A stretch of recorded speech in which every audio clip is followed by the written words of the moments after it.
अस्सलामुअलैकुम वरहमतुल्लाहि वबरकातुहू। मोअज़्ज़िज़ असतिज़ा इकराम, कैसे हो आप लोग। उम्मीद और दुआ अल्लाह रब्बुल इज़्ज़त से यही है कि आप लोग सब बखैरियत होंगे।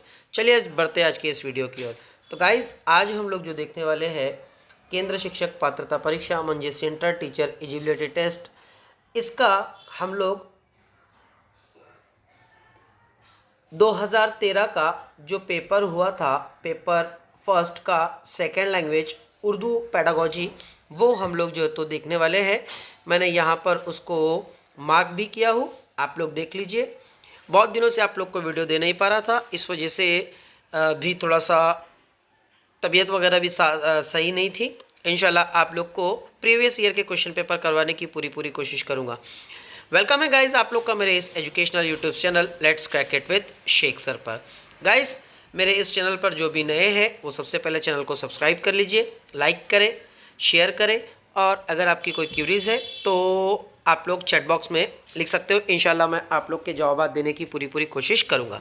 ठीक, देखिए यहाँ पर फिर मैं वापस आप लोग को जो तो बतला दूँ कि हम लोग जो पेपर आज देखने वाले हैं वो है 2013 का लैंग्वेज सेकंड, पेपर फर्स्ट की लैंग्वेज सेकंड जो तो हम लोग देखने वाले हैं। ठीक है, तो देख लीजिए यहाँ पर पहला सवाल आप लोग को जो आ रहा है वो है, हर सेशन के आखिर में टीचर सुनने की, समझ फहम की जांच, लिखने बोलने पढ़ने का टेस्ट लेता है। इस अंदाज़े कद्र का मकसद क्या होता है। याद रख लीजिए यहाँ पर टीचर जो है तो देख लीजिए क्या क्या चीज़ें कर रहा है। यहाँ पर देख लीजिए आप लोग, समझ और फहम यानी सुनने की। ठीक, उसके बाद में पढ़ना बोलना और लिखना, यानी कि यहाँ पर उसको चारों ही सलाहियतों का जो है तो वो जांच कर रहा है। तो इससे वो आखिरकार कौन सी चीज़ जो है तो वो जांचना चाहता है। तो यहाँ पर देखेंगे पहला ऑप्शन है ज़बान के, यहाँ पर देखेंगे पहला ऑप्शन है ज़बान के सीखने की सलाहियत पर तलबा की जांच करना। दूसरा ऑप्शन है निसाबी मकासद को समझने में टीचर की मदद करना। भाई ये पॉइंट तो बिल्कुल भी नहीं हो सकता है। ठीक, नंबर 3 है तलबा की तमाम सलाहियतों की जांच करना। हाँ ठीक है, ये कुछ हद तक हो सकता है। और चौथा है ज़बान की क्लास के बारे में तलबा का तर्ज अमल मुतय्यन करना। नहीं, ये भी बिल्कुल नहीं हो सकता है, क्योंकि यहाँ पर सबसे ज़्यादा हम लोगों का जो पॉजिटिव सेंटेंस है वो है तलबा की तमाम सलाहियतों की जांच करना। अब तमाम सलाहियतें मतलब कौन सी, यहाँ पर देख लीजिए, सुनना, लिखना, बोलना और पढ़ना, यानी कि LSRW, यानी कि यहाँ पर जो चारों ही सलाहियतें हैं वो चारों ही सलाहियतों की जांच जो है तो करना चाहता है। हर सेशन का मतलब होता है हर लेक्चर के आखिर में वो जो है तो एक जांच लेता है। और जांच का मकसद क्या होता है कि बच्चे की सुनने की सलाहियत, बच्चे की बोलने की सलाहियत, बच्चे की पढ़ने की सलाहियत और बच्चे की लिखने की सलाहियत, इन चारों ही सलाहियतों का जो है तो वो जांच करता है कि जो चीज़ें पढ़ाई गई है बच्चों ने उसे कितना अख्ज़ किया है, बच्चों ने उसे कितना सीखा है। ठीक, आइए दूसरे सवाल की ओर बढ़ जाते हैं। दूसरा सवाल है हम लोगों का ई लर्निंग है। अब ई लर्निंग क्या होती है उसे कहा गया है। पहला ऑप्शन है फासलाती तालीम, तो फासलाती तालीम तो बिल्कुल भी नहीं होगा। उसके बाद दूसरा है हार्डवेयर से जुड़ी हुई तालीम, ये भी बिल्कुल नहीं होगा। तीसरा है आप लोगों का ब्लेंडेड लर्निंग यूजिंग टेक्नोलॉजी, हाँ ये है। उसके बाद में फिल्म डॉक्यूमेंट्रीज, ये भी नहीं है। यानी यहाँ पर हम लोगों का जो जवाब सही होता है वो क्या होता है, वो जवाब है हम लोगों का ऑप्शन नंबर 3, जिसे हम लोग ब्लेंडेड लर्निंग यूजिंग टेक्नोलॉजी जो है तो कहते हैं। ठीक, ई लर्निंग का मतलब जो तो ये होता है। अगला सवाल देख लेते हैं। अगला सवाल है एक टीचर तमिल ज़बान में, बहुत अच्छा सवाल है कि एक टीचर तमिल ज़बान में सबक पढ़ाने के लिए मुस्तनद मवाद चाहता है तो इसे दर्ज झील का इस्तेमाल करना मुनासिब होगा सिवाय, देखिए याद रख लीजिए, सवाल को समझना बहुत बड़ा सवाल होता है। सवाल को किस तरीके से कॉम्प्लिकेटेड कर दिया गया है।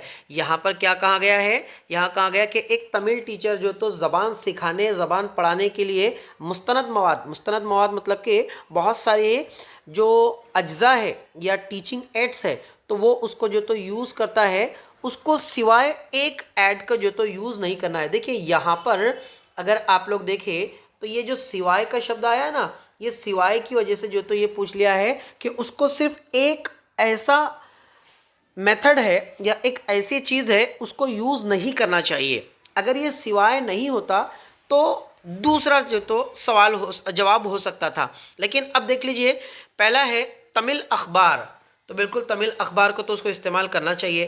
ठीक, उसके बाद दूसरा है इंग्लिश ज़बान के अखबार के मजमून का तमिल ज़बान में तर्जुमा करना। ठीक, तो भाई ये उसको जो तो करना नहीं चाहिए। हम लोग देख लेते आगे। तीसरा है मुलाजमत की दरख्वास्त का फॉर्म तमिलनाडु की कंपनी में इस्तेमाल किया गया, तो बिल्कुल ये भी हो सकता है, इसका भी इस्तेमाल वो करा सकता है। उसके बाद में कोयम्बटूर में स्ट्रेट साइन की तस्वीर, ये भी हो सकता है। कोयम्बटूर क्या है, तमिल का ही एक शहर है, तो ये भी जो तो हो सकता है, ये भी हो सकता है, मतलब तमिल अखबार का इस्तेमाल भी हो सकता है।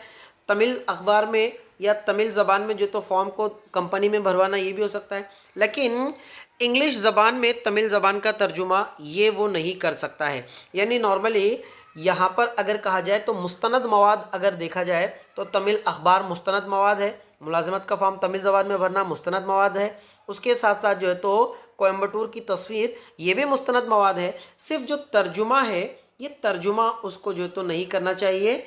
ये नेगेटिव पॉइंट है और नेगेटिव पॉइंट ही हम लोगों से जो तो सवाल में पूछा गया था। ठीक है, तो यहाँ पर हम लोगों का ऑप्शन नंबर बी जो है तो ये सही हो गया। उसके बाद में क्वेश्चन नंबर 139 देखिए। क्वेश्चन नंबर 139 क्या कहता है कि गैर लफ्ज़ी तरसील होंगी। देखिए गैर लफ्ज़ी तरसील, जिसमें लफ्ज़ ना हो, जिसमें हरूफ ना हो, वो तरसील कौन सी होंगी। ठीक, पहला है आप लोगों का बोली जाने वाले अल्फाज, तो बिल्कुल ये तो होगा ही। हरकत व सकनात, नहीं ये नहीं होगा। कैसे नहीं होगा मैं आगे बतलाऊंगा। आदात, आदात भी जो तो रिटर्न फॉर्म में है। यहाँ पे तरसील का मतलब होता है मतलब कि रिटर्न फॉर्म में। ठीक, लफ्ज़ी तरसील, लफ्ज़ी तरसील मतलब कि रिटर्न फॉर्म में, लिखने वाले फॉर्म में। तो बोले जाने वाले अल्फाज ये भी जो है तो क्या है, अल्फाज की सूरत में होंगे। उसके बाद में आदात भी अल्फाज की शक्ल में सूरत में होंगे। छिपे हुए अल्फाज ये भी होंगे। लेकिन हरकत व सकनात में जो तो क्या किया जाएगा, सिर्फ इशारे किए जाएंगे, वो लफ्ज़ी तरसील नहीं होंगी, अल्फाज नहीं अदा होंगे। तो यहाँ पर यही हमारा जो है तो जवाब सही होता है, जवाब नंबर 2। ठीक, हरकत व सकनात गैर लफ्ज़ी तरसील जो है तो होंगी। आइए सवाल नंबर 140 की तरफ बढ़ जाते हैं। सवाल नंबर 140 क्या कहता है, देखिए दर्ज झील खूबिया कोऑपरेटिव लर्निंग ग्रुप से मुतालिक है सिवाय। देख लीजिए यहाँ पर भी, एक मिनट, हाँ यहाँ पर भी वही बात कही गई है। यहाँ पर भी ये जो सिवाय का शब्द इस्तेमाल हुआ है ना, ये सिवाय का मतलब भी जो है तो वही होता है कि गैर मतलब कि कोऑपरेटिव लर्निंग की कौन सी मिसाल नहीं हो सकती है। ठीक, पहला देख लीजिए, क्लास का ज़्यादा वक्त मश्क कराने में वक्फ करना, बिल्कुल ये तो होगा ही। उसके बाद में एक बेआवाज़ बेहरकत बेकरीने वाला क्लासरूम, नहीं ये नहीं होगा और यही हमसे जो तो सवाल में पूछा गया है। ऑप्शन नंबर 3 देख लेते हैं। टीचर मरकूज़ हिदायत का मुतबादिल, बिल्कुल ये भी होगा। और चौथा है हम जमातों के साथ मिलकर काम करना इन तलबा को तरगीब देना है जो बहुत जल्द हिम्मत हार देते हैं, तो ये भी होगा। यानी ऑप्शन नंबर ए भी सही है, ऑप्शन नंबर 3 भी सही है, ऑप्शन नंबर 4 भी सही है। लेकिन हम लोगों से नेगेटिव सवाल जो तो पूछा गया था, या नेगेटिव ऑप्शन जो तो हम लोगों से पूछा गया था, और वो है हम लोगों का एक बे आवाज़ बेहरकत बेकरीने वाला क्लासरूम। ये जो है तो कोऑपरेटिव लर्निंग की मिसाल कभी भी नहीं हो सकता है। अगला सवाल देख लेते हैं, सवाल नंबर 141। क्लास में किसी मशहूर वाक़े की तरफ इशारा मौजूद हो तो इसे कहते हैं। अब इसे क्या कहते हैं, तलमी, तज़ाद, तजनीस ताल्लिल और हुस्न ताल्लिल और तजनीस।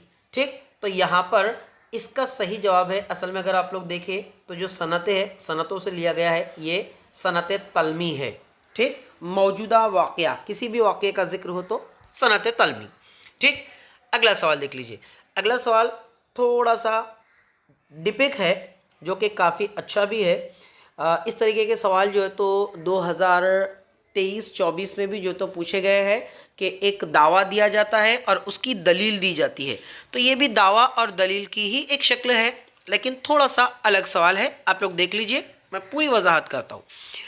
एक रीडिंग टेस्ट में आप किस तरह नंबर देंगे, यानी आप एज ए मौलिम हो, आप एज ए टीचर हो और आप एक रीडिंग टेस्ट लिया गया है और उस रीडिंग टेस्ट में जो है तो आप लोग कैसे मार्क बच्चों को जो तो दोगे। सवाल है, यहाँ पर देख लीजिए, ये सवाल है धर्मशाला कहाँ वाक़ है।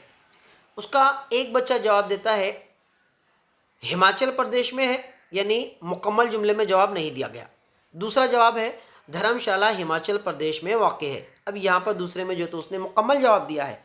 ठीक, ये तो हुआ सवाल। अब आइए हम लोग उसके जवाबों की तरफ जो तो बढ़ जाते हैं। ठीक, यहाँ पर देखेंगे कि सवाल था, देख लीजिए आप लोग, सवाल धर्मशाला कहाँ वाक़ है, धर्मशाला हिमाचल प्रदेश में वाक़ है, धर्मशाला हिमाचल प्रदेश में मतलब हिमाचल प्रदेश में वाक़ है, सिर्फ इतना कहा गया है। ठीक, तो अब इसका जवाब, दूसरे जवाब के लिए 2 नंबर देंगे, जवाब एक के लिए 0 नंबर देंगे। तो बिल्कुल नहीं, बच्चों के मार्क्स काटना ही नहीं है। क्यों? क्योंकि बच्चे ने आधा अधूरा जवाब दिया है लेकिन जवाब सही दिया है। पहले जवाब के लिए 1 नंबर देंगे, गलत। दूसरे जवाब के लिए 2 नंबर देंगे, ये भी गलत हो गया। पहले जवाब के लिए 2 नंबर देंगे और दूसरे जवाब के लिए भी 2 नंबर देंगे, बिल्कुल सही, क्योंकि बच्चे ने जवाब दिया है, अधूरा दिया है लेकिन जवाब पूरा दिया है, मतलब कि सही दिया है। और दूसरे जवाब के लिए आधा नंबर 1.5 मार्क्स देंगे और पहले सवाल के लिए 1 मार्क्स देंगे, ये भी गलत। यानी यहाँ पर हम लोगों का जवाब नंबर 3 सही हो गया, ऑप्शन नंबर 3 के तलबा को हम लोग पहले सवाल के पहले ऑप्शन के लिए भी हिमाचल प्रदेश अगर जवाब देता है तो उसके लिए भी 2 नंबर देंगे, और धर्मशाला हिमाचल प्रदेश में वाक़ है इसके लिए भी हम लोग को पूरे नंबर जो तो उसको देने पड़ेंगे। तीसरा सवाल है, मतलब कि अगला सवाल है, वसी मुतालिया का मतलब है। अब देखो, वसी मुतालिया का मतलब क्या होता है। ठीक, पहला होता है गैर मारूफ लफ्ज़ों के मानों का अंदाज़ लगाना। ठीक, तो ये तो बिल्कुल भी नहीं है। एक मिनट, हाँ, यहाँ पर देख लीजिए, तो गैर लफ्ज़ों के मानों का मतलब निकालना, ये तो बिल्कुल भी नहीं है। ठीक, दूसरा, मौजू को समझने और लुत्फ़ अंदोज़ होने के लिए पढ़ना, हाँ, ये जो तो आप लोग का हो सकता है, इसको हम लोग लेकर चलते हैं, आगे बढ़ते हैं। तीसरा, मरकज़ी ख़याल को समझना, हाँ भाई, ये भी हो सकता है, इसको भी रखते चलते हैं। उसके बाद में चौथा है मतन के मवाद के बारे में पेशन गोई करना, नहीं, बिल्कुल भी नहीं, सिर्फ पेशन गोई करने के लिए जो तौसी मुतालिया किया जाए ऐसा नहीं है। अब यहाँ पर अगर हम लोग देखें, मौजू को समझने और उससे लुत्फ़ अंदोज़ होने के लिए पढ़ना, तो यहाँ पर ये दोनों ही, ऑप्शन नंबर 2 और ऑप्शन नंबर 3 दोनों ही सही है, लेकिन सबसे ज़्यादा जो अगर सही है तो वो है कि मौजू को समझने और लुत्फ़ अंदोज़ होने के लिए जो तो पढ़ना, यानी यहाँ पर हम लोगों का ऑप्शन नंबर 2 जो है तो ये हम लोग का सही होता है। ठीक, आइए बढ़ते हैं अगले सवाल की ओर।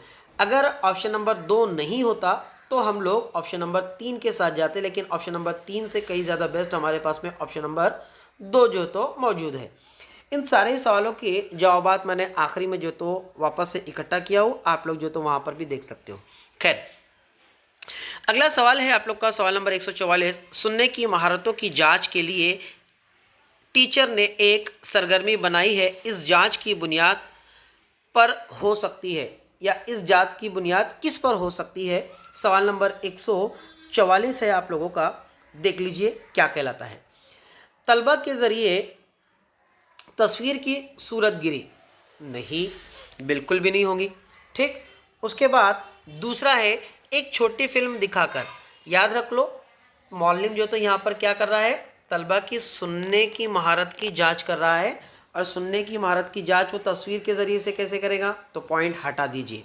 ठीक, एक छोटी फिल्म दिखाकर इस पर तबसरा करें। देखो, छोटी फिल्म दिखाए तो यहाँ पर तो बच्चा सुनेगा भी और देखेगा भी, यानी यहाँ पर बच्चे का जो तो समात की भी और बसरी यानी कि जिसे हम लोग सुनने की भी और देखने की भी सलाहियत होंगी, तो कुछ हद तक के इसको भी जो तो हम लोग निगलेक्ट कर देंगे। उसके बाद में ऑडियो रीडिंग या ऑडियो रिकॉर्डिंग की बुनियाद पर जदवल साजी करना, यानी बच्चे को कुछ एक ऑडियो सुनाया जाए और कहा जाए कि एक जदवल को भरे। हाँ, तो ये तो बिल्कुल होगा ही होगा भाई। लेकिन ऑप्शन नंबर 4 देख लेते हैं। ऑप्शन नंबर 4 है बुलंद ख्वानी से मतन पढ़वाकर जांच करना। नहीं, बुलंद ख्वानी से अगर सिर्फ उसको मतन पढ़वा लिया जाए और उससे उसकी जांच की जाए तो बिल्कुल भी नहीं होगा। यहाँ पर ये होगा कि उसको एक ऑडियो रिकॉर्डिंग जो है तो सुनाई जाए और उसकी बुनियाद पर एक जदवल, जदवल मतलब कि टेबल, तो टेबल को जो तो उसको मुकम्मल करने के लिए कहा जाए। तो ये बच्चे की सुनने की सलाहियत की जांच में जो तो एक बहुत अच्छी सरगर्मी जो तो हो सकती है। ठीक है, यहाँ पर ऑप्शन नंबर हम लोगों का कितना सही हो गया? ऑप्शन नंबर 3 जो तो यहाँ पर हम लोगों का सही हो गया। ठीक, आइए बढ़ते सवाल नंबर 145 की तरफ। ठीक, inquiry based learning, inquiry based learning EBL कहाँ है? ठीक, अब यहाँ पर देख लीजिए, पहला कहता है, पहला ऑप्शन है उस्ताद काम देता है और पढ़ने में मदद करता है, यानी उस्ताद जो तो एक काम देता है और उसको पढ़ने में मदद करता है। दूसरा है तलबा अपने आप पूछताछ करते हैं, बिल्कुल है। ऑप्शन नंबर 3 है ऊपर के दोनों 1 और 2। चौथा है सिर्फ 2। तो यहाँ पर हम लोगों का देखिए, यहाँ पर अगर हम लोग देखें तो ऑप्शन नंबर 1 भी सही है, ऑप्शन नंबर 2 भी सही है, लेकिन इन दोनों को जोड़ने वाला ऑप्शन नंबर 3 हमारे पास में सही है। तो यहाँ पर हमारा जो जवाब सही होता है वो ऑप्शन नंबर 3 जो है तो सही होता है, ऑप्शन नंबर 4 नहीं होता है। ठीक, ऑप्शन नंबर 4 नहीं है, ऑप्शन नंबर 3 जो है तो हमारा सही होता है। अगला सवाल है जो कि एक मुहावरा है या जिसे हम लोग कहावत कह सकते हैं। तो देख लीजिए, अपने मुंह मियाँ मिट्ठू बनने का मतलब है। अब वैसे उर्दू पेडागोजी में और अपने CTET में यहाँ पर ग्रामर जो होता है लैंग्वेजेस में वो 2 से 3 मार्क्स का जो तो पूछा जाता है, और ये कहावतें और मुहावरों का इस्तेमाल भी जो है तो कहीं ना कहीं हम लोग ग्रामेटिकल में जो तो उसको ले लिया जाता है, ग्रामर में जो तो कवायद में ले लिया जाता है। तो अपने मुंह मियाँ मिट्ठू बनना, इसका मतलब क्या है? कोई भी बतला सकता है। सवाल के ऊपर ज़्यादा जोर ना देते हुए अपनी तारीफ खुद करना। मुंह मियाँ मिट्ठू, मुंह मियाँ मिट्ठू मतलब कि अपने मुंह मियाँ मिट्ठू यानी कि अपनी खुद की तारीफ आप करना। ठीक, यहाँ पर ऑप्शन नंबर अपने मुंह मियाँ मिट्टू यानी कि अपने मुंह से मिट्टू की तारीफ करना, ज़्यादा तारीफ करना, सबके साथ यकसा सलूक करना, गलत। यहाँ पर आप लोग का ऑप्शन नंबर 1 जो तो सही होता है। आइए बढ़ जाते हैं सवाल नंबर 147 की तरफ। सवाल नंबर 147 क्या कहता है, देख लीजिए। पत्ता पत्ता बूटा बूटा बूटा बूटा हाल हमारा जाने है, जाने ना जाने गुल ही ना जाने बाग तो सारा जाने है। ये शेर किसका है? गालिब का है, सौदा का है, मीर तकी मीर का है या ज़ौक़ का है? खैर, ऐसे सवाल आज बहुत कम पूछे जाते हैं, लेकिन ये सवाल आया है तो हम लोग को करना है। ये सवाल या ये जो मिसरा है, ये शेर जो है, ये मीर तकी मीर का है। ठीक, सवाल नंबर 147 का ऑप्शन नंबर 3 जो है तो सही होता है। ठीक, आइए बढ़ते हैं अगले सवाल की ओर। सवाल है पढ़ने से कब्ल बहस व मुबाहिसे के दौरान कोई पढ़ने का मवाद इस्तेमाल ना करते हुए बहुत ज़्यादा जुड़ा हुआ है। ठीक, अब ये just you to transformational approach, रिजरेस मेथड, ग्रामर तर्जुमा मेथड और ऑडियो लिंग्वल मेथड, यानी यहाँ पर ये कहा गया है कि देखिए सवाल को समझ लीजिए आप लोग। पढ़ने से कब्ल बहस व मुबाहिसे के दौरान कोई पढ़ने का मवाद इस्तेमाल ना करते हुए, यानी पढ़ने से पहले कोई पढ़ाने का मवाद इस्तेमाल ना करते हुए ज़्यादा जुड़ा हुआ है, वो उससे ज़्यादा जुड़ा हुआ है। तो इसको किस तरीके से जो तो ये करेंगे, तो नॉर्मली हम लोग यहाँ पर कौन सा मेथड यूज़ कर सकते हैं? यहाँ पर हम लोग जो तो ऑडियो लिंग्वल मेथड जो है तो हम लोग यूज़ कर सकते हैं। ये सबसे बेस्ट होगा। क्यों? क्योंकि वो जो तो पढ़ने से नहीं बल्कि सुनने से जो है तो डिपेंडेड होगा। ठीक, तो यहाँ पर ऑप्शन नंबर 1 भी गलत, 2 भी गलत, 3 भी गलत, ऑप्शन नंबर 4 जो है तो यहाँ पर सही होगा। आइए सवाल नंबर 149, ऐसे हुरूफ जो किसी लफ्ज़ के शुरू में जोड़ दिए जाए और इसका हिस्सा बन जाए कहलाते हैं। देखिए कोई अल्फाज के पहले जुड़ जाता है तो उसे क्या कहते हैं, ग्रामर का सवाल है, हम लोग उसे जो तो साबका कहते हैं। लाहका जो अल्फाज के आखिरी में लगते हैं। जैसे मैं आप लोग को साबके और लाहकी की एक मिसाल जो तो मैं आप लोग को जो तो बतला देता हूँ। जैसे यहाँ पर साबके का अब अल्फाज अगर देखा जाए हम लोग तो यहाँ पर कामयाब, ठीक, कामयाब ये एक शब्द है। अब ये कामयाब का मतलब होता है सफल, लेकिन अगर इसके नीचे अगर ना अगर जोड़ दे तो ना कामयाब। अब ना कामयाब का मतलब हो गया फेल, तो ये ना जो है ये अल्फाज के पहले लगा हुआ है, साबका है, ठीक। अल्फाज के आखिरी में लगने वाला ना कामयाबी, ई जुड़ गया तो ना कामयाबी, ये लाहका होता है, जिसे हम लोग इंग्लिश में प्रीफिक्स एंड सफिक्स, उर्दू में साबका और लाहका, और हिंदी और मराठी में उपसर्ग और प्रत्यय जो तो हम लोग कहते हैं। तो इसका सही जवाब है आप लोगों का साबका। क्यों? क्योंकि हुर्फ के शुरू में कहा गया है। अब शुरू से मुराद हुर्फ के पहले, एक मिनट, हुर्फ के सॉरी एक मिनट, हाँ पहले, इसके नुक्ते नहीं लग पाते हैं, हाँ, तो हुर्फ के पहले, शुरू में मतलब कि हुर्फ के पहले लगे तो ये साबका होगा, और हुर्फ के आखिर में अगर लगता तो लाहका होता। सवाल पे ज़्यादा हुर्फ जार, हुर्फ नहीं, लाहका नहीं, सिर्फ साबका जो तो जवाब होगा। आखिरी सवाल है, देख लीजिए। आखिरी सवाल कहता है आप लोगों का कि स्कूल जो आम और ख़ास तालीम में फ़र्क नहीं करते वो कहलाते हैं। यानी आम और ख़ास तालीम में जो फ़र्क नहीं करते हैं वो स्कूल जो है तो क्या कहलाते हैं, या वो तालीम जो होती है वो तालीम जो है तो क्या कहलाती है, देख लीजिए यहाँ पर, ठीक। अब देख लीजिए, पहला है आप लोगों का खुसूसी यानी कि स्पेशलाइज्ड तालीम, तो नहीं, ये तो माजूरों की या जो अंधे लोग होते हैं उन लोगों की होती है। मखसूस एक्सक्लूसिव तालीम, ये भी नहीं हो सकती है। म्यारी स्टैंडर्ड तालीम, ये भी नहीं हो सकती है। मुश्तमिल यानी कि इंक्लूसिव तालीम या इंक्लूसिव एजुकेशन, ये इसका जवाब जो है तो बिल्कुल सही है, ठीक। तो गाइस, ये है आज के हमारे वीडियो की पूरी आंसर की, जो मैंने आप लोग को जो तो यहाँ पर बतलाया हूँ। उम्मीद करता हूँ कि आज का वीडियो आप लोग को पसंद आया होगा। आप लोग चैनल को सब्सक्राइब कर लीजिए, क्योंकि मैं आगे भी आप लोग को 2019, 20, 21, 22, 23 अगस्त 2023 तक के जो क्वेश्चन पेपर हुए हैं इंशाल्लाह मैं सभी को जो तो सॉल्व करवाने वाला हूँ, और सारे के सारे वीडियोस आप लोगों की खिदमत में हाजिर करूँगा।